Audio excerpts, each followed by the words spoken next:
Channel News Asia, or better known as CNA, is a Singapore multinational news channel. Coming from a country with an abysmal free speech rights, this news channel surely talks a lot, especially about Malaysia and Islam. Let's dive deep into CNA hypocrisy and obsession about Malaysia and Islam.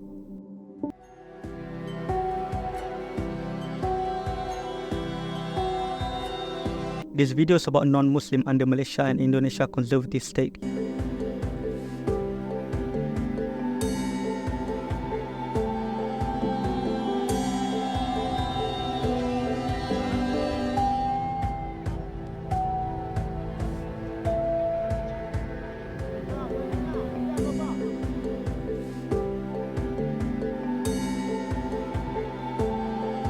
In West Sumatra, Indonesia, they talk about a non-Muslim girl that have been forced to wear hijab in school. This is not right, but this is rich coming from a Singapore news channel.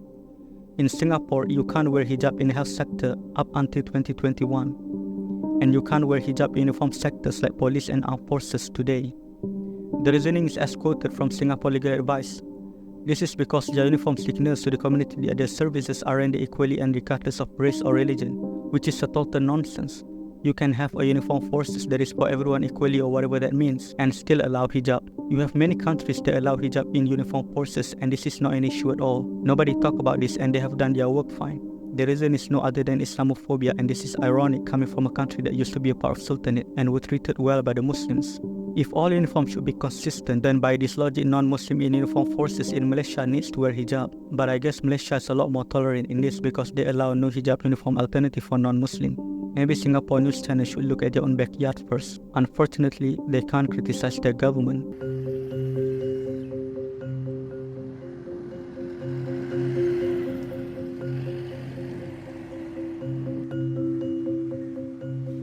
Here they talk about gambling was banned as one of the oppression towards non-Muslim in Malaysia. Here's the thing, gambling is not human right. There are many arguments that you can make against gambling on societal level.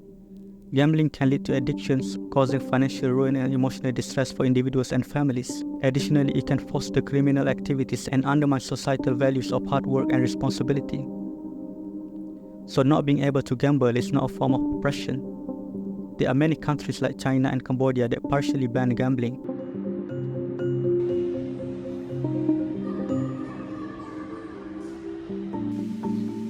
This is misleading as there is a family section, so there is a mixed gender option. So the best discrimination example from Malaysia that they can give in this video is non-Muslim can't gamble. CNA has few articles that are leaning towards criticizing Islamic law even though they never go deep about Islamic law itself. It's quite common for Islamophobes to say Sharia as barbaric without explaining them as a way to demonize Muslim. But like I said, this is ironic coming from Singapore, one of the most authoritarian states in the world. In Singapore, you will be hanged for possessing a drug as less as 15 grams. That's like a tablespoon of sugar. Nagaintan Dharmalingam, a Malaysian with learning disabilities, was convicted of drug trafficking in 2010 and whose case attracted global attention, has been executed in Singapore's Changi prison. Nagaintan, who was arrested after police found a bundle of 42.7 grams heroin strapped to his thigh, was hanged just before dawn on Wednesday. Singapore also has heavy state surveillance system. In Singapore, you will be jailed for protesting.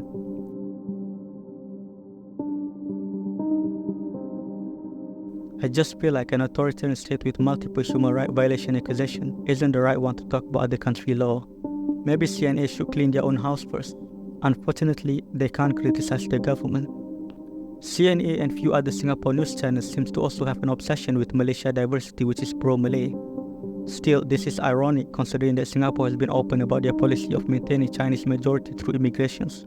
Singapore isn't a state party of a 1951 refugee convention, which means it's not a country that accepts refugees. But Singapore surely accepts many Chinese immigrants to maintain their majority. If you're truly consistent with not identifying by race, look beyond color, then what is the reasoning behind maintaining Chinese majority? Are Indians not as capable? By maintaining Chinese as majority, that is implying that the Chinese will always have more political power, because there is a high chance that they will be elected. So that's not much different from Malaysia, isn't it? Maybe CNA should look into the mirror first. Unfortunately, they can't criticize the government, so that's why they're obsessing over Malaysia. This video is brought to you by Carila.com.my. Carila is an online marketplace where you can look for and advertise your products for free. You can advertise your properties, your vehicles, your job listing, and pretty much anything.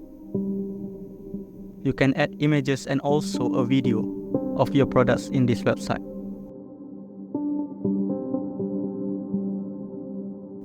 Increase the visibility of your products for free now in carila.com.my.